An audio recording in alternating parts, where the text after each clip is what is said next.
អ្នកនាំពាក្យក្រសួងព័ត៌មានអំពាវនាវឲ្យពលរដ្ឋប្រុងប្រយ័ត្នចំពោះព័ត៌មានคล้ายៗតាមបណ្ដាញសង្គមខណៈការប្រើប្រាស់ Digital មានការកើនឡើង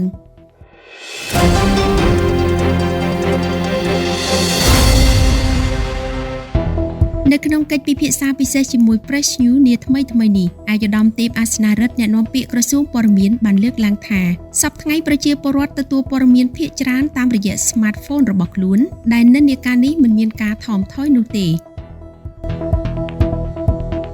ទន្ទឹមនឹងមានភាពរីកចម្រើននេះមានព័ត៌មានជាច្រើនត្រូវបានផ្សព្វផ្សាយតាមបណ្ដាញសង្គមដែលមានលក្ខណៈចម្រុះក្នុងនោះក៏មានជនឆ្លៀតឱកាសបានយកមធ្យោបាយបែបថ្មីនេះទៅបម្រើឲ្យអំពើទុច្ចរិតរបស់ខ្លួនដូចជាការផ្សព្វផ្សាយព័ត៌មានคล้ายៗនិងព័ត៌មានបំពុលជាដើម